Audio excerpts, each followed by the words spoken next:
Bonsoir à tous. Merci d'être avec nous dans ce tout premier numéro de l'émission Bon à savoir. Cette toute nouvelle émission initiée sur la chaîne des grands événements aura pour but de développer plusieurs thématiques au quotidien. Donc, qu'est-ce que nous allons avoir à apprendre dans cette émission? D'où le nom même de cette émission, Bon à savoir. Qu'est-ce qui est bien à savoir? Nous allons le découvrir au fil du temps via cette émission et nous comptons sur vous, fidèles téléspectateurs. Aujourd'hui, qu'est-ce que nous allons découvrir? Qu'est-ce que nous allons savoir également?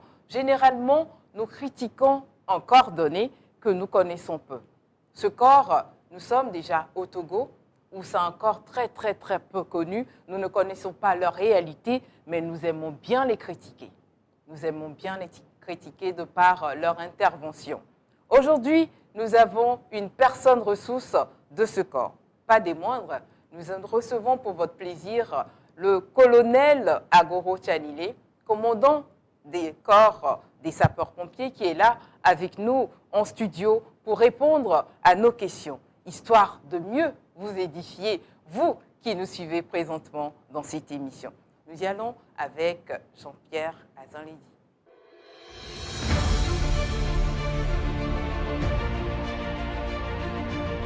Ah, les sapeurs-pompiers, un métier noble, vous me direz, et vous avez raison.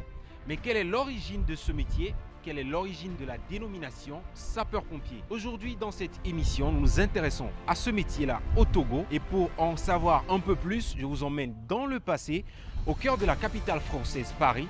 C'est maintenant.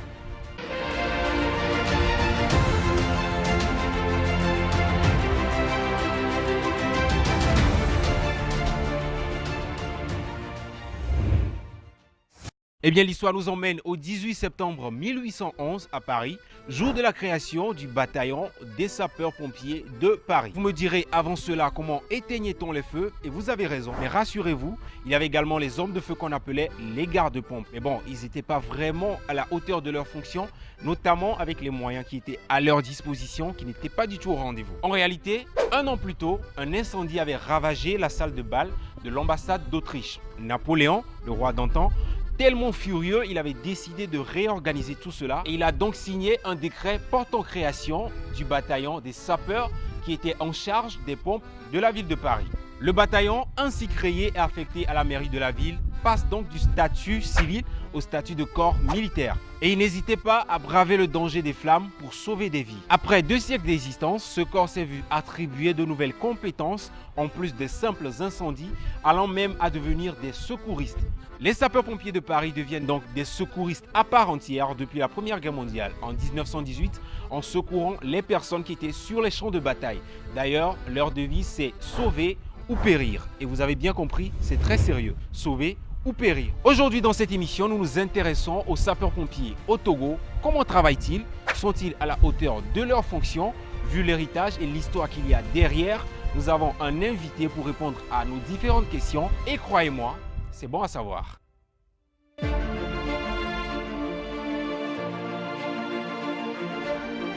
C'est bon à savoir parce que nous sommes tous là pour découvrir ce corps, ce métier noble des sapeurs-pompiers. Et comme il a dit, notre invité, il est là. Colonel, bonsoir. Bonsoir madame. Comment vous allez?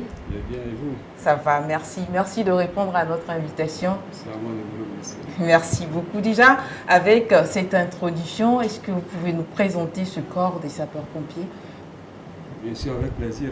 Mais avant tout, je tiens à vous remercier très sincèrement. Merci. De nous avoir donné cette occasion de présenter notre corps, de faire savoir, comme vous l'avez indiqué, à la population togolaise, ce que nous avons fait, nous savons faire. Voilà. Merci une fois encore, ça participe au développement des pays et à la coopération des uns et des autres. Et surtout à nous aider, à nous corriger dans notre démarche Voilà. pour remplir notre mission. D'accord. Le corps des sapeurs-pompiers, c'est un outil national, c'est un service public de partage de secours. Voilà. Mais a fortiori de lutte contre les incendies. Ok. Ouais. Le corps des sapeurs-pompiers a une histoire récente au Togo. Ok. C'est un corps créé par décret en 1984. Ok. Et aujourd'hui, ce corps a connu beaucoup de péripéties et est en train de monter en puissance. D'accord. Disons que nous, en arrivant au corps de sapeurs-pompiers en 2010, il y avait juste une cinquantaine de bonhommes. Ok. Aujourd'hui, on est à 500. On a un effectif de 500. Et tous les 50 bonhommes étaient juste dans une caserne. Ok. Une seule caserne pour tout le Togo. Aujourd'hui, nous sommes à 6 casernes pour tout le Togo. Ok. À savoir 2 casernes dans Lomé, la capitale, et une caserne par chef-lieu de région. D'accord. C'est vous dire combien nous venons de loin. C'est ça. De 50 bonhommes, je disais tantôt qu'on est à 500, plus précisément à 473 aujourd'hui. Donc nous avons le 50 fois 10 là. C'est l'effectif multiplié par 10. C'est un record. C'est un record vraiment. Et c'est à féliciter d'ailleurs. Oui, mais c'est vrai que c'est un pas de géant, mais ce qui reste à faire c'est encore énorme. Encore énorme. D'accord. Il faut le dire. D'accord. Merci pour cette belle introduction. Déjà, vous dites, c'est une histoire récente au Togo. À quoi est dû cela? Pourquoi nous n'avons pas ce corps plus tôt?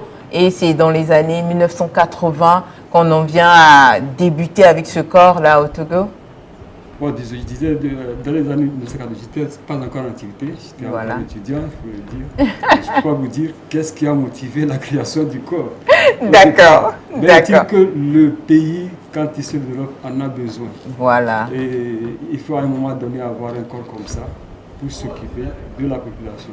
Ok. C'est un corps qui doit servir dans des densités populaires, c'est-à-dire surtout dans les villes. Ok. Ouais. D'accord. À partir du moment où les années 1980, c'était les années de gloire au Togo. Tout commençait par pousser. Voilà. Et à savoir la petite histoire, l'hôtel 2 février construit dans les années 80. C'est ça, c'est ça. Donc, c'est vous dire combien, quand la cité pousse, il faudrait des moyens pour pouvoir porter ce corps. D'accord. C'est qu'on avait comme ça. Mais aujourd'hui, disons que le Togo a connu des inondations, des catastrophes à l'échelle nationale en 2007, 2008 et jusqu'en 2010. Et le président de la République a créé pour cela un ministère de la sécurité auquel il a joint le département de la protection civile. C'était à dessein. Okay. Pour faire monter le service du corps de sapeurs-pompiers en puissance. Okay. Tant plus que quand il y a eu les inondations, il y avait les aides qui venaient de partout et c'est très souvent sous forme de sapeurs-pompiers, d'outils de sapeurs-pompiers. Et c'est là que le président a dit, bon, il faudrait commencer ce corps en puissance. Et depuis ce jour, depuis 2008, 2009, 2010, à nos jours, d'une caserne, on est arrivé à 6 dans le Togo. De 50 bonhommes, on est arrivé à 500 aujourd'hui. C'est déjà plus précisément 473. C'est à féliciter en tout cas. Voilà la petite histoire de sapeurs-pompiers au Togo. Ok, merci colonel. Dites-nous, quelles sont les conditions de recrutement? Par exemple, il y a un jeune qui nous suit et qui aimerait bien rejoindre votre corps. Les conditions de recrutement tournent autour de l'aptitude physique, tout simplement, et intellectuelle.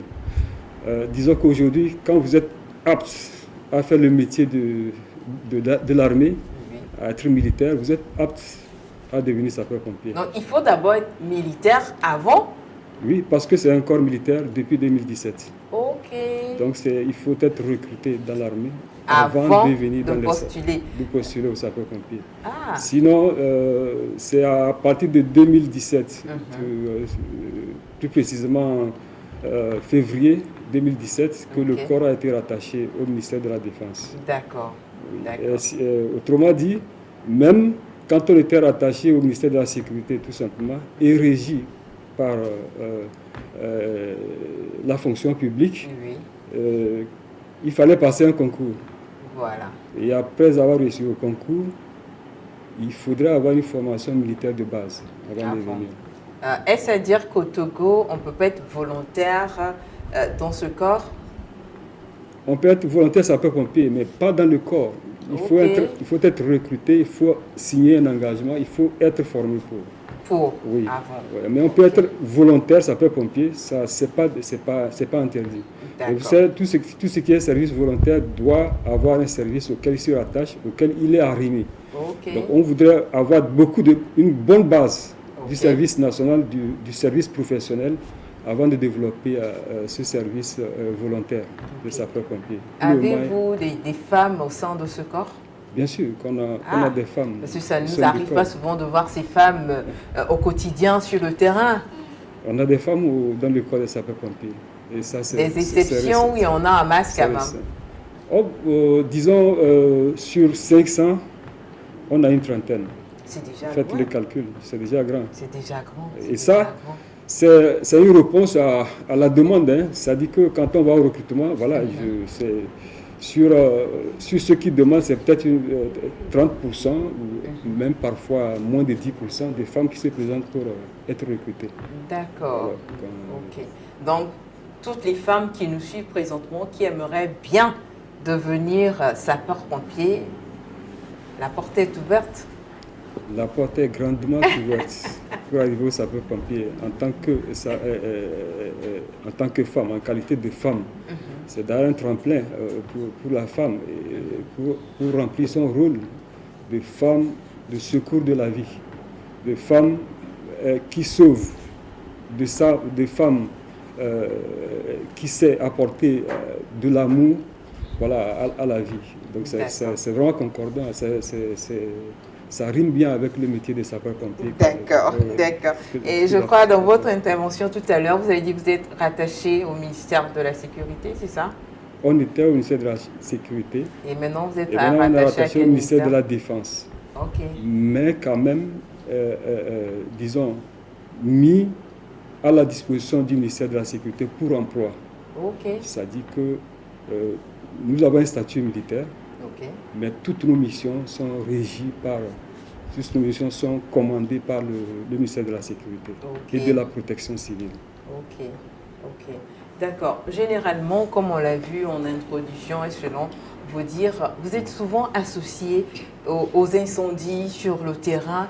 Est-ce que, au-delà de cela, votre corps agit dans d'autres domaines? Vous intervenez également sur d'autres aspects, des aspects peut-être de catastrophes naturelles, des accidents et autres. Est-ce que c'est toujours le domaine des sapeurs-pompiers ou c'est juste limité au niveau du feu? Mais non. Voilà. Limiter le sapeur-pompier au niveau du feu, c'est vraiment le restreindre. D'accord. Ouais. Sinon, donc, quels sont vos domaines d'intervention? Le corps des sapeurs-pompiers est un outil national d'abord de secours à la personne, ensuite de sauvegarde des biens et de protection de l'environnement.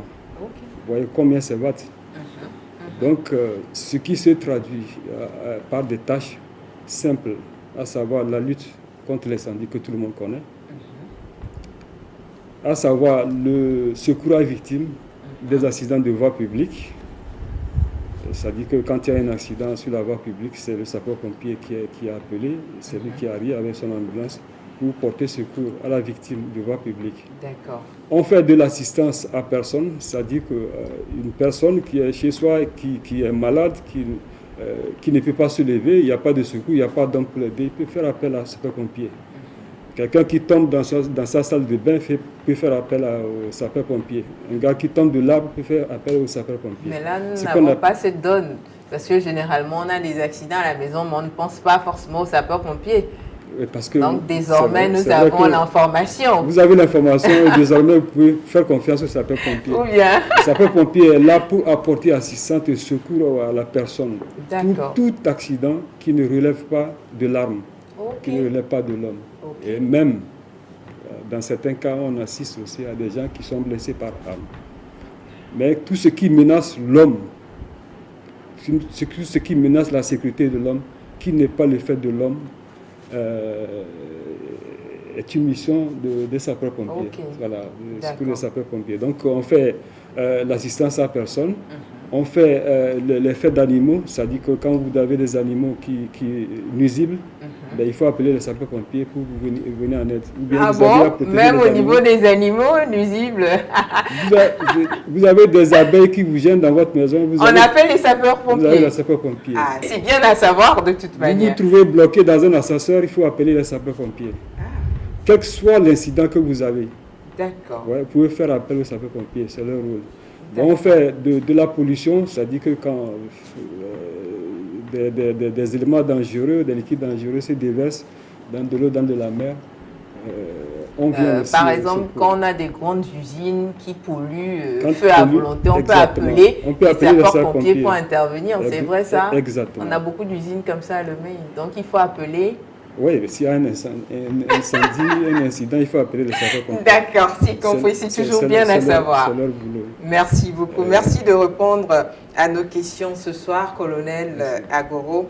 Des gens qui tombent dans les puits, dans des fosses, il faut toujours dans des appeler caniveaux, les sapeurs. quel que soit l'incident qu'il y a, quel que soit l'accident qu'il y a, vous pouvez appeler les sapeurs-pompiers. Ils sont formés pour ça. Même pour des interventions concernant le gaz, l'électricité, l'eau, vous pouvez appeler les sapeurs-pompiers. Vous avez on a des problèmes de couple à la maison, si on peut appeler l'eau qui fuit dans la maison, vous pouvez appeler les sapeurs-pompiers. D'accord. Problème conjugal, on peut appeler aussi les sapeurs-pompiers. Si vous voulez, mais nous on va se faire accompagner par la police. Et pourquoi vous allez vous faire accompagner alors? Parce qu'on a dit pour tous les problèmes qui ne relèvent pas de l'homme.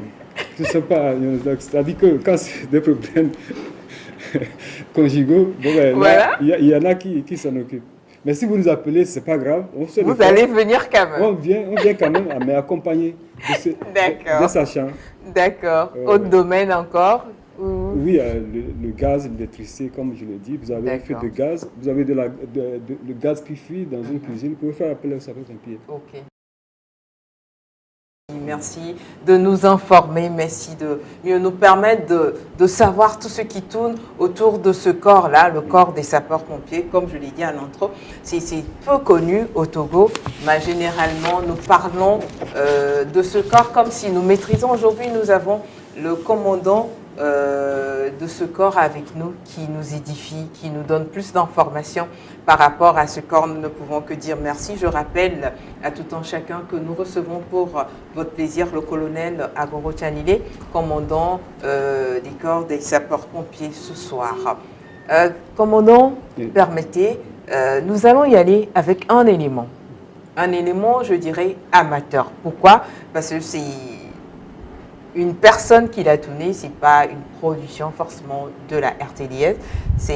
L'incendie a eu lieu à Lomé et ce n'était pas trop loin de nos locaux. Le temps qu'on arrive sur place, c'était déjà fini, mais on a eu quand même des images tournées avec des portables et autres que nous allons essayer de relater et avoir votre point de vue par rapport à cela. Nous y allons avec l'élément.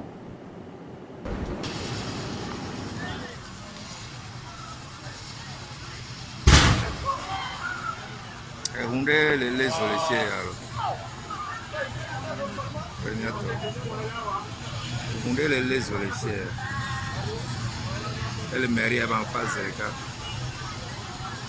mairie de Berk-Ouest.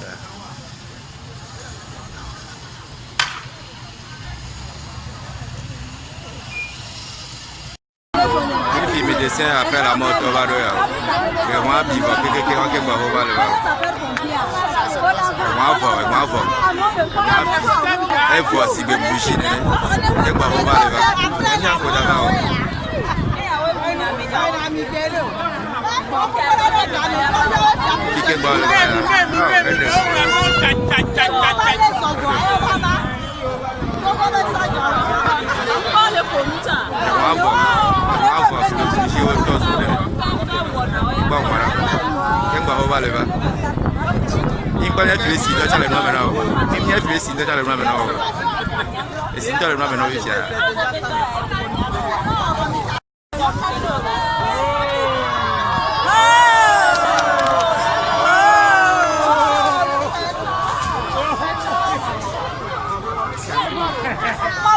vais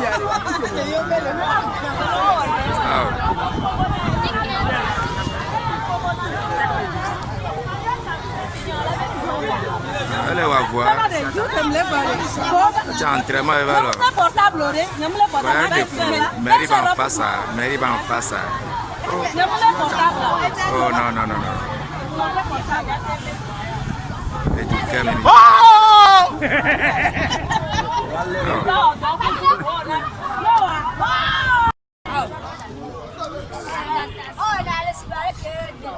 Elle est mariée en face de l'écart. Elle est beaucoup de temps d'accord. Elle est confuse. Triste.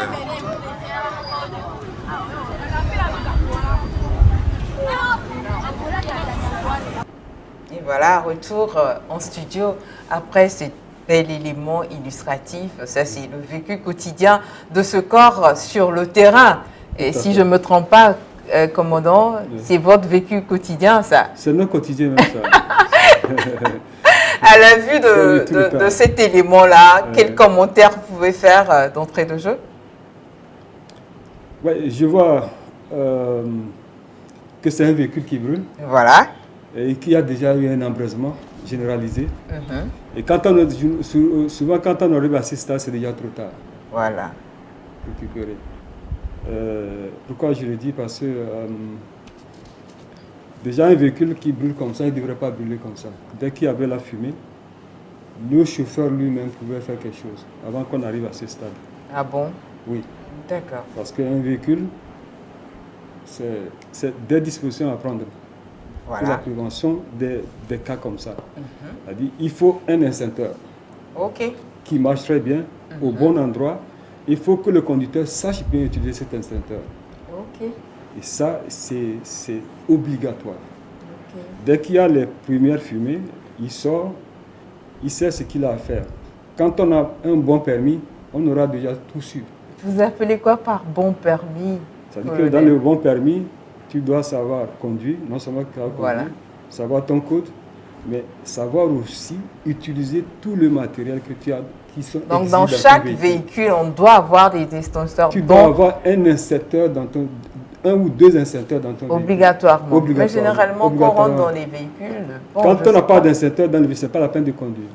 Parce que ça fait partie des outils obligatoires. L'instincteur, la trousse, voilà, la trousse de premier secours. Voilà. Et on doit savoir s'en servir.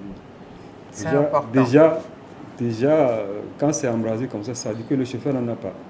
Et s'il en a, c'est qu'il ne sait pas s'en servir. C'est ça. Et quand on n'a pas tous ces éléments-là, on peut, à la limite, dès qu'on a des soupçons, donc on a la suspicion de feu dans son moteur, savoir les éléments sur lesquels il faut agir pour qu'on n'arrive pas là.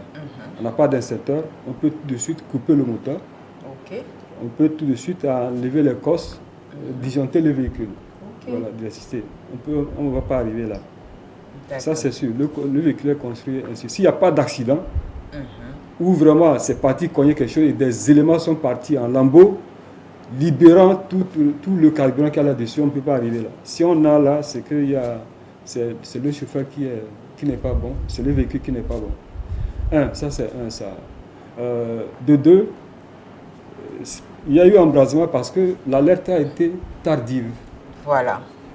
C'est-à-dire qu'il a laissé que le feu n'est plus maîtrisable avant d'appeler les sapeurs-pompiers. Le temps que vous arrivez sur place. Voilà.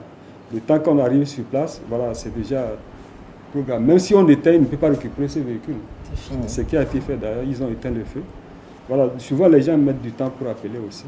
Voilà. Et parfois, et très souvent d'ailleurs, il n'y a pas de civisme. Quand on appelle, vous savez, le sapeur-pompier a toujours une éthique. Quand vous l'appelez, c'est un service de 24 heures sur 24, 7 jours sur 7. Où chaque élément sait ce qu'il a à faire. Chaque élément sait là où il doit s'asseoir pour sauter dans le camion dès qu'il y a alerte.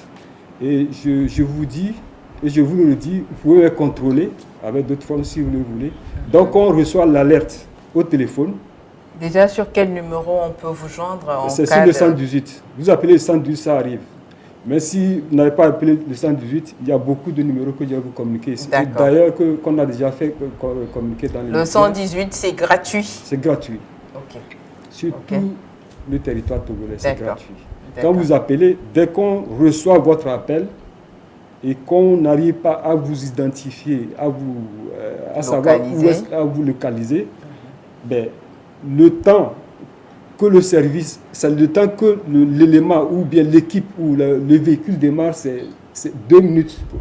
2 minutes, 3 minutes. Ça, pas plus que ça. Et ils sont entraînés pour ça. D'accord. Et le problème parfois, c'est les élongations. C'est le premier ennemi du sapeur-pompier, c'est ça, c'est le temps. Donc, le temps de parcourir l'itinéraire depuis la base jusqu'au lieu où il y a eu sinistre, ben, il faut voir aussi la distance. C'est ça, c'est tout ça qui pose problème. Ça cause et c'est déjà, ce qu'on appelle des délais d'intervention. Quand on met du temps pour appeler, pour alerter, voilà, c'est compliqué à gérer par après. C'est compliqué à gérer par après. D'accord. Vu l'élément que nous avons suivi tout à l'heure, nous avons également cette foule-là qui crie ou qui hurle souvent sur ce corps qui vient, généralement en intervention. Comment est-ce que vous vivez cela sur le terrain? Ça, c'est notre quotidien. Depuis le téléphone, quand on reçoit l'alerte, jusqu'au lieu d'intervention, ce qui se passe.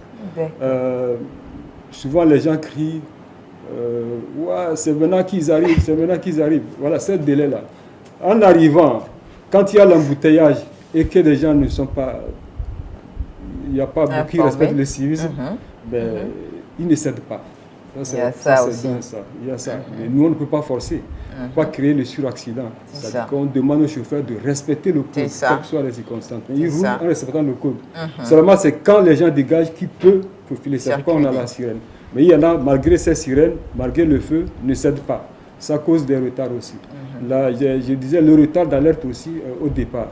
Maintenant, quand on arrive sur les lieux, l'accès au lieu aussi, c'est compliqué. Quand il y a de la foule, c'est pas normal. Normalement, quand il y a un sinistre, les gens devraient pouvoir s'occuper de ce qui les regarde. S'ils peuvent aider, ils aident. Quand ils ne peuvent pas apporter quelque chose, il ne faut pas qu'ils dérangent ce qu'ils apportent. Même si celui qui apporte quelque chose n'apporte pas quelque chose de signifiant, on n'a pas le droit de déranger cela. C'est très important.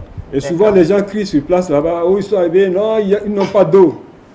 Ils n'ont pas d'eau, ils n'ont pas de quoi. Bon, c'est désolant.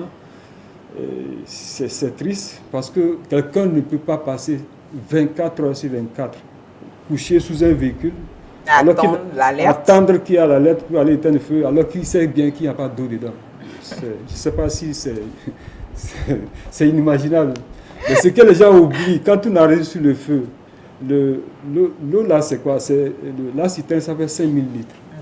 Et les pompes pour éteindre, vous avez vu le débit qui sortait là, et la pression qu'il y avait. C'est ça. Voilà. C'est 500 litres à la minute. Waouh. Un véhicule de 5000 litres, ça fait combien de minutes? Ça, c'est compliqué ça. En 5 minutes, vous avez vidé le camion. Et quelqu'un là à côté, il dit il n'a pas d'eau. Il n'a pas d'eau. Parce qu'on ne maîtrise pas. Voilà, parce qu'on maîtrise pas. Pourquoi vous êtes là en émission ce soir. Un incendie, même c'est souvent 1 heure, 2 heures. Vous voyez combien de camions il faut? Donc pourquoi ne pas venir avec plusieurs... non, on ne peut pas venir avec plusieurs camions parce qu'il y a d'autres enjeux. Il y a d'autres sites qu'on doit couvrir. Alimenter aussi. Vous partez avec tous les camions sur un site, vous voyez, sur ce véhicule, on a besoin d'une demi-citerne au plus pour éteindre cet incendie. Si vous arrivez avec 10 camions, imaginez. Le temps qu'ils arrivent ici et retournent là-bas, s'il y a d'autres sinistres, on ne peut pas répondre. Tout satisfaire. Voilà, c'est pourquoi on calcule. Et ce qui est important quand vous sonnez l'alerte, quand vous sonnez le 118, c'est qu'il faut... pourquoi il faut répondre à des questions très claires. Voilà. Quand il faut aller posément, garder votre patience, répondre à toutes les questions.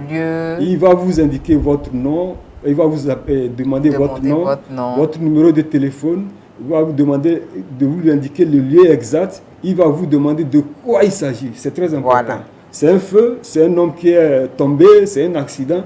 Et il va vous demander qu'est-ce qui s'est passé. C'est-à-dire qu'il va vous demander savoir comment s'armer avant de décoller à la base. Il va vous demander est-ce qu'il y a des morts, est-ce qu'il y a combien de blessés. C'est important parce que c'est ça qui permettra de venir avec un véhicule ou 10. Voilà. Ça permettra de venir avec une ambulance ou bien un camion incendie. Donc, communiquer la bonne information à la base. Voilà, garder son calme et répondre à toutes les questions du sapeur-pompier que vous avez appelé. C'est important. Ok, colonel, dites-nous, rappelez-vous de votre première intervention sur le terrain? Ma première intervention sur le terrain? Yeah. Mes premières interventions ou ma première? La première, la toute première, comment ça a été? C'est qu'au début de votre carrière dans ce métier-là, la toute première intervention sur le terrain, ça a été comment? Oh, intervention, il y en a. Hein. Moi, la première fois, ce n'est pas sur l'incendie que j'ai été. D'accord. Oui, j'ai été sur un bâtiment qui s'est effondré. Voilà, sur des gens, par exemple. C'était ma toute première intervention quand j'étais arrivé, chef de corps. Et vous avez su gérer cela? On a su gérer. Et là-bas, bon, quand c'est déjà fait, les gens sont sous les décombres. Il fallait aller vite s'il y a des survivants. Ok. Voilà. Et s'il n'y a pas de survivants, c'est un peu... On n'y peut rien. Voilà, on n'y peut rien. Malheureusement. On n'y peut rien, malheureusement. Voilà. Mais après, j'ai fait beaucoup d'incendies. J'ai fait beaucoup d'incendies. À savoir, il y a des départs d'incendies au Grand Marché. Ce n'est pas que les incendies de 2013, non. Il y a beaucoup d'incendies qu'on s'y construit. Chaque jour, et que les gens ne savent pas. Voilà. Il y a des départs d'incendies qu'on éteint. Il y en a plus ou moins d'importants. Ouais. Et il y avait un incendie à un dépôt à côté du port autonome. Il y avait un incendie dans un parking du port autonome aussi. Ok. Voilà. D'accord. D'accord. Dites-nous, votre caserne se situe où à Lomé? Notre caserne est située dans le quartier Nikonakwe. D'accord. Nikonakwe, juste à côté de ITD circulaire. Ok. À part le 118, est-ce qu'on a d'autres numéros sur lesquels on peut vous joindre? Oui, il y a plein de numéros. Peut avoir et chaque année, on prend soin de diffuser ça dans les médias à tout le monde. Je n'ai pas tout en tête, mais je peux vous communiquer. Vous pouvez donner quelques-uns de ces numéros. Je peux vous donner quelques-uns. D'accord. Dans Lomé, à Lomé, dans la région maritime, et Lomé commune, vous avez le 22 22 00 04. D'accord. 22 22 08 08, 22 21 67 06, 22 22 05 17, 70 43 50 44, 93 92 66 73. Et puis dans les plateaux, vous avez le 70 44 05 82 et 24 40 02 11. Dans la région centrale, vous avez le 70 44 05 79. Je reprends. 70 44 05 79. D'accord. Pour Cara, vous avez 26 60 09 45. Puis 26 60 05 03. Puis 70 28 16 38. Dans les savanes, vous avez le 70 44 05 80. 70 44 05 80. Ok, merci de nous porter l'information, surtout par rapport à ces numéros dans les différentes régions. Maintenant, dites-nous, est-ce que vos interventions sont-elles gratuites ou payantes? Parce que c'est souvent ça qui pose problème. Des fois, on a peur, on se dit, quand ceux-là viendront, ils vont nous apporter des factures par après. Toutes nos interventions sont gratuites. Et pas de facture qui suit. Il n'y a pas de facture. Vous avez un sinistre chez vous, on vient, on fait le travail gratuitement. D'accord. Merci. Pour permettre à notre invité, notre colonel, de souffler un tout petit peu, nous allons y aller avec un autre élément. Cette fois-ci, c'est un micro-trottoir où nous avons donné la parole aux citoyens togolais pour s'exprimer, nous dire ce qu'ils savent par rapport à ce corps, leurs attentes également, et dénoncer peut-être certaines situations qu'ils ne maîtrisent pas. Donc nous y allons avec ce micro-trottoir. Bonjour chers téléspectateurs, c'est Délo dans l'émission Bon à savoir. Aujourd'hui nous nous intéressons au métier des sapeurs-pompiers et là nous sommes à Descamps pour avoir les avis de la population sur ce corps du métier-là. Allons-y. On sait que le travail n'est pas assez facile, mais au moins on sait qu'une incendie, on peut avoir des pertes en vies humaines. Quand on les appelle, qu'ils soient un peu plus rapides. Et aussi on doit, les véhicules, je pense que c'est assez archaïque. Ils doivent renouveler un peu.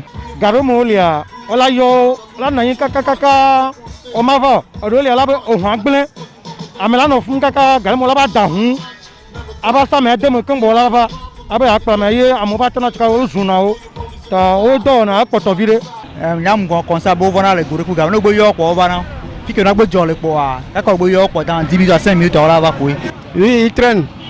Je suis au courant. Des fois même les accidents ici, ils traînent avant d'arriver même. Souvent les dimanches, ils disent qu'ils ne sont pas de service ou quoi, je ne sais pas. Et puis ils ne viennent pas tôt. Et ce qui fait que quoi, d'autres personnes perdent la vie avant leur arrivée. D'autres personnes, leur santé s'aggrave avant leur arrivée. Et puis je n'aime pas ce côté quoi. Ils font leur travail mais ils n'arrivent pas à temps. Peut-être la personne a déjà à un niveau avant qu'ils viennent. Donc on peut dire qu'ils font leur travail mais il reste encore à faire.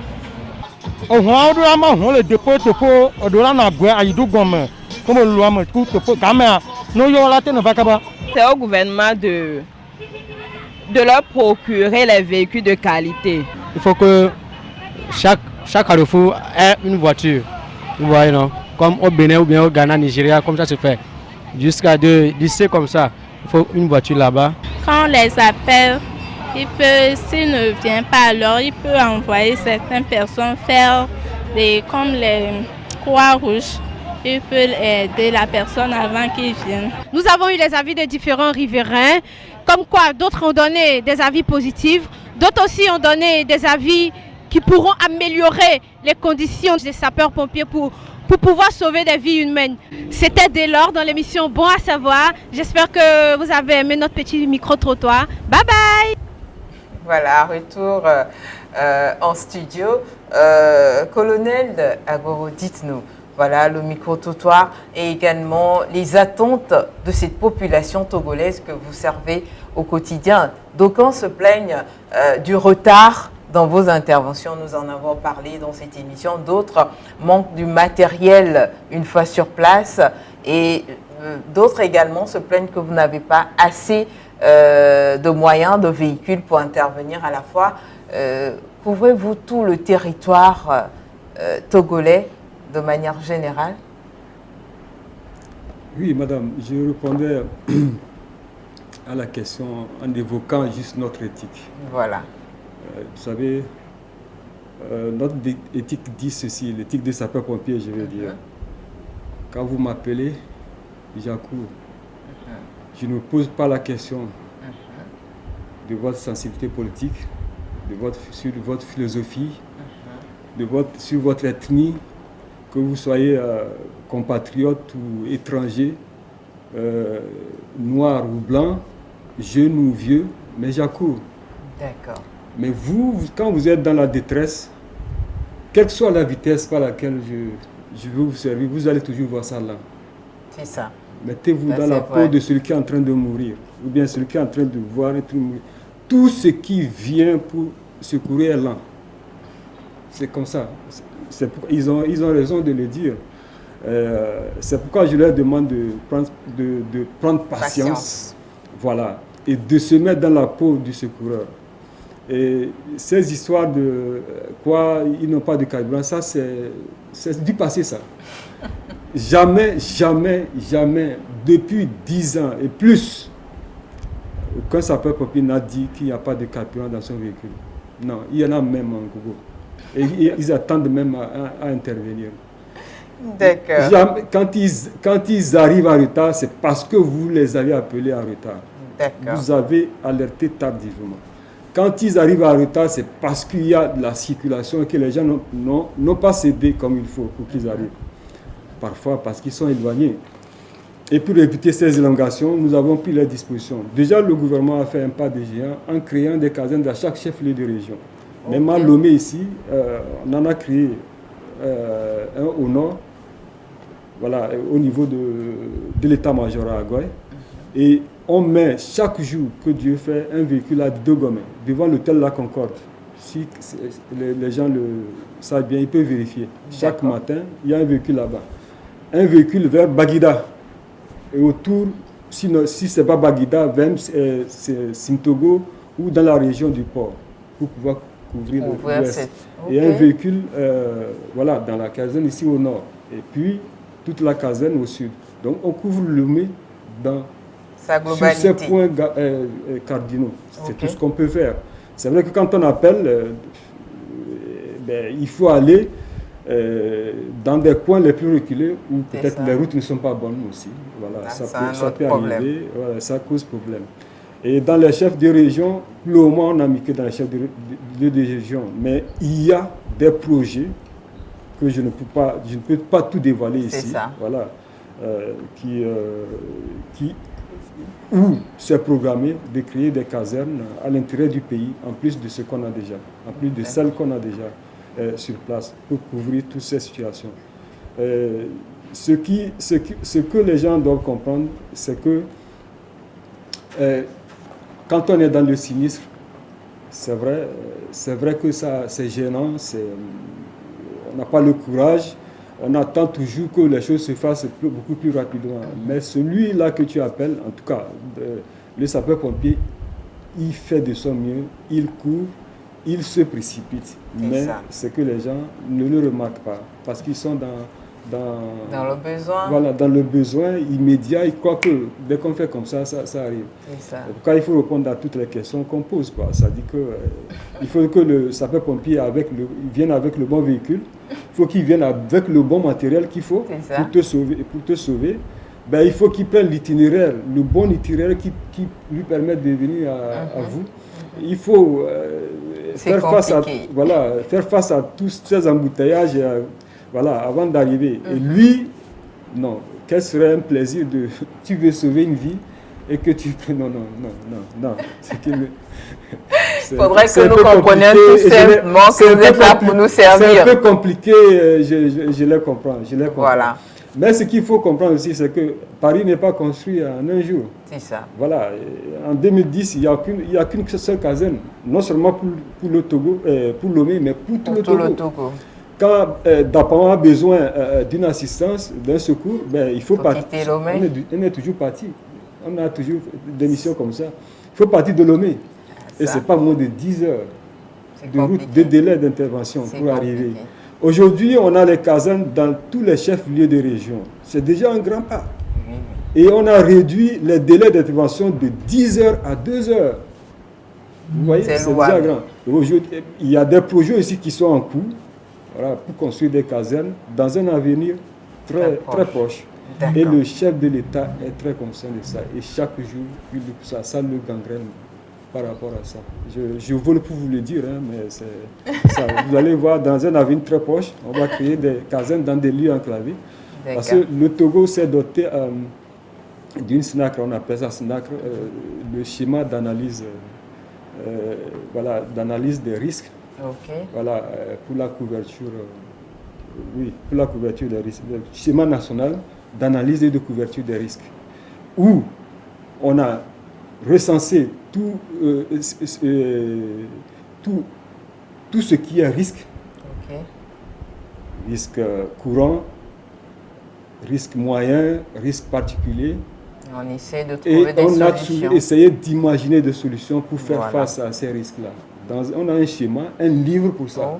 Et c'est dans ça qu'on pioche pour faire au fur et à mesure, mettre quelque chose en place, mettre en activité les casernes, surtout les casernes de l'intérieur et autres. C'est dans ça. Et c'est dans ça aussi qu'on suit pour projeter les casernes qu'on va construire dans un avenir très proche. Ouais. D'accord. Et dans l'élongation des distances, vous voyez, quand on a réduit les distances entre les chefs-lieux de région, la seule distance qui reste longue maintenant, c'est entre Atakpamé et Sokodé. Et on est en train de mettre quelque chose au milieu. Vous verrez ça bientôt. Et on a recensé des régions catastrophogènes et des régions enclavées sur lesquelles on a projeté des casernes. Vous allez voir ça bientôt à l'ouest et à l'est. C'est toujours bien à savoir. Merci, colonel Agolo. Merci de répondre à nos questions ce soir en cette émission. Je suis sûre que vous également qui nous suivez, vous apprenez beaucoup et votre mentalité va changer sûrement par rapport à ce corps au finish de cette émission. Nous tendons progressivement vers la fin de cette émission. Nous rappelons que vous pouvez réagir sur notre page Facebook. Bon à savoir, vous avez encore des questions et autres, nous vous attendons sur cette page. Colonel, nous allons poser une question et ensuite souffler un tout petit peu avec un élément insolite, histoire de rire, de défouler. Nous arrivons vers la fin de cette émission, mais bien avant cela, en cas d'accident, parce que vous intervenez également dans ce type de cas-là. En cas d'accident, est-ce qu'il faut attendre forcément le corps de sapeur-pompier avant de remorquer la personne accidentée à l'hôpital? Parce que généralement, c'est ce qui se dit, on ne veut pas toucher à la personne et on se dit, il faut toujours vous attendre avant. Oui, oui et non.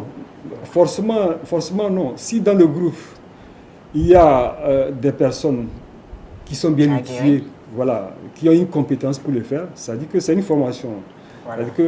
Une personne accidentée tout de suite, ce qu'il faut voir, c'est l'après-accident. L'après-accident, c'est soit la mort ou des séquelles. C'est ça. Desquelles le gars ne peut pas se relever. Si les sapeurs-pompiers sont attendus pour faire le travail, c'est parce qu'ils le font dans les règles de l'art. Ils ont appris un métier où chaque geste est contrôlé et suivi par une règle pour que ça ne conduise pas à la mort. La personne, ou bien que la blessure ne soit pas aggravée pour porter des séquelles, disait pérennes sur toute la vie de l'individu. C'est pourquoi il faut toujours, si dans le groupe, il y a des gens qui ont des diplômes, je ne sais pas, de secouristes, ben, ils peuvent intervenir tout de suite en attendant les sapeurs-pompiers. D'autre part, c'est parce que les sapeurs-pompiers ont des moyens indiqués pour pouvoir transporter des gens, des accidentés, pour ne pas qu'ils meurent ou bien pour ne pas qu'ils aient des séquelles après. C'est des ambulances. Si quelqu'un a une ambulance, pour pouvoir coucher quelqu'un qui a fait un accident et dont on craint, c'est pas la fragilité de la colonne. C'est ça. Vite fait. Pas. Même soulever quelqu'un n'importe comment et le mettre dans un taxi ou bien, je sais pas, sur une charrue, vous allez le faire plus du mal que son accident. C'est pourquoi il est recommandé d'attendre que les sapeurs-pompiers, sinon, sapeurs-pompiers, c'est trop dire, d'attendre que les secouristes, qui ont la compétence, viennent avant sur l'accident. Nous allons entamer le dernier virage de cette émission. Nous allons faire place maintenant au tag, histoire de mieux connaître notre invité du jour en griffe. Là, nous sortons un peu de ce cadre-là du corps des sapeurs-pompiers avec votre permission, colonel. Je vous en prie. Voilà. Ma toute première question de savoir, vous êtes foot en matière de sport ou quel est votre sport favori? Je suis très foot. Vous êtes très foot. Ouais. Et pourquoi le foot déjà? Est-ce que le physique également, vous en avez besoin dans l'exercice de vos fonctions? Vous travaillez beaucoup le physique du sapeur-pompier? Oui. Mais le sapeur-pompier, c'est un commando. Ah. C'est un travail de commando. D'accord. Vous imaginez aller au 10e étage pour sauver quelqu'un, c'est pas donné à n'importe qui. Vous avez vu un certain Malien là-haut en France qui est devenu l'héros. Comment ça s'appelle? Koulibaly quoi là? C'est le quotidien. Voilà, les héros du quotidien. Il faut en avoir dans les bras et dans les jambes. Mais encore plus dans la tête aussi. Voilà, donc il faut beaucoup travailler ce physique. Et vous beaucoup adorez le foot. Oui, Et le foot, c'est déjà un sport collectif. Ouais. Et souvent sur le terrain, vous avez besoin de cet esprit-là. Oui, D'équipe. on est très collectif. Voilà. Le travail en équipe. D'ailleurs, un diplôme de secourisme, qui s'appelle le PSE. Ok, Voilà, d'accord. le sauvetage en équipe, le Ok. secourisme en équipe. D'accord. Maintenant, vous avez dit que vous êtes foot. Je Real, suis foot. Barcelone. Je dirais mieux. Bon, Real, peut-être que je n'ai pas de parti pris. Hein. Je suis foot tout simplement. Non, parce que nous avons beaucoup d'équipes par ici pour qu'ils sachent s'allier par rapport à vous. Je suis plutôt pour la beauté du jeu. Tout simplement. Et j'aime Real. Tout simplement. Ouais. D'accord, Je sais pas pourquoi, j'aime mais- la réponse. Ouais. La prochaine question. Ouais. Avez-vous déjà été cocufié? Je ne connais pas le mot. Je ne connais pas le mot. Ça veut dire que je n'ai jamais été. Sinon, je voulais plus savoir. Peut-être. D'accord. C'est quoi être cocufié? Cocufié. Déjà, à vous voir sourire, ça veut dire que vous connaissez le mot, mais que vous n'avez jamais, Jamais. mis en pratique. Peut-être Non, on n'a jamais. jamais pratiqué cela sur vous. Jamais, je ne le souhaite pas. Je ne le souhaite pas. D'accord. Généralement, vous préférez les pantalons, jeans, tissus.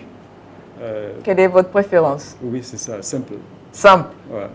Pas jeans, tissu. Tout, hein, je suis tout. Hein. Je suis tout. Jean et tissu, peu m'importe. Tout ce qui peut me protéger. Je suis, disons, je suis juste pour les EPI. Hein, ça, tout l'équipement qui peut me protéger individuellement, ben, ça peu m'importe si c'est rouge, jean, tissu ou velours. En matière culinaire, Oui. qu'est-ce que vous aimez? Ah, la pâte. La pâte. Avec quelle sauce? J'ai été élevé à la pâte. Avec quelle sauce? Vous savez, la grandeur de la pâte, c'est la sauce. C'est la sauce. Dans toutes les sauces. Je ne veux pas que ce soit la même sauce tous les jours. Il faut que ça change. L'essentiel qu'on change la sauce. C'est ça qui fait les Tantôt on fait BCC, tantôt on fait à des mains. Et je mange la pâte à On toutes les fait sauces. cordoro. Toutes les sauces. Voilà. De cordoro, à des mains, boma, niatou. Voilà. Sauce arachide. Moutarde, quoi, tout passe. J'aime la pâte à cause de sa sauce. Ou bien à cause de sa sauce. À cause de sa sauce. Vous êtes plus ville ou campagne? Pardon? Vous êtes plus ville ou campagne? Je suis né en campagne. Donc vous préférez la campagne? Et je suis né en campagne et j'aime la tranquillité, la nature. Je pense plutôt pour campagne. Mais vous savez, pour un soldat du feu, un militaire, hein, peu importe la position, peu importe le lieu où il est, partout où besoin sera, il s'adapte. Ou bien? Et c'est mon cas. Oui. Avant de finir, oui, apporter quelques conseils pratiques. D'accord, nous vous écoutons rapidement. Qui s'inquiète par rapport à tout ça là. D'abord, la population doit être confiante. Voilà. Placer sa confiance aux autorités de ce pays. Parce que de 2010 à 2015, créer 5 casernes, ce n'est pas du n'importe quoi. C'est déjà grand chose. Il y a d'autres qui sont en projet. Ça veut dire qu'il y a la volonté politique de le faire. Donc il doit être confiance. Peut-être c'est les élongations qui font qu'ils voient que les gens arrivent en retard. Mais c'est en train. Et je sais ce que je dis. Il y a beaucoup de commandes de véhicules aussi qui sont déjà faites. Je ne peux pas vous dire aussi. Que le gouvernement ne s'amuse pas par rapport à cette histoire de protection civile, à cette histoire de la sécurité civile de sa population.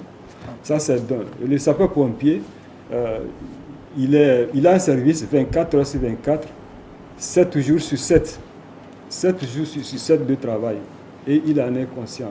De minuit à minuit, il y a quelqu'un toujours assis à côté du téléphone. Vous pouvez essayer. Mais il ne va pas s'asseoir 24 heures sur 24 à côté du téléphone pour aller s'amuser après. C'est ça. Pour dire qu'il n'y a pas de l'eau, pour venir en retard. Non, ce n'est pas possible. Mais essayez d'appeler à n'importe quelle heure. Vous allez voir. Donc, 24 heures sur 24, il y a un service prêt à rendre service aux gens. Mais seulement, avant qu'on ait des casernes dans la cour de chacun, il faudrait que la population s'y mette. Il y a ça aussi. Voilà, en faisant de la prévention. Quand on dit qu'il faut un véhicule ou il faut un extincteur, Tout le monde doit respecter cela. Avoir ça dans son véhicule. Maintenant, bout des conseils pratiques, dans les accidents de voie publique, l'on doit toujours éviter certains comportements. D'abord, il faut que tout le monde respecte le code de la route. Voilà, c'est ce qui est le plus important. Donc, ne pas conduire en état d'ébriété. Voilà, ne pas conduire avec le téléphone à l'oreille. D'accord. Porter sa ceinture de base. Porter le casque pour ceux qui vont à 2 roues. C'est important. C'est déjà quelque chose de grand, quelque chose de gagné quand vous faites un accident. Quand vous faites un accident, que vous avez un casque, c'est déjà quelque chose de gagné. Voyez, quand vous avez votre ceinture, que vous faites un accident, c'est quelque chose de gagné déjà. Et quand vous conduisez dans un état normal, vous n'êtes pas ivre, là, c'est rare de faire un accident. Voilà. Déjà, c'est grand. En matière d'incendie, c'est que les gens devraient se faire installer, se faire installer le courant électrique par des spécialistes. C'est ça. Pas par n'importe qui. Et utiliser des matériaux, du matériel adéquat. Voilà. Des matériels d'origine, si on peut le dire. Ne pas surcharger les prises.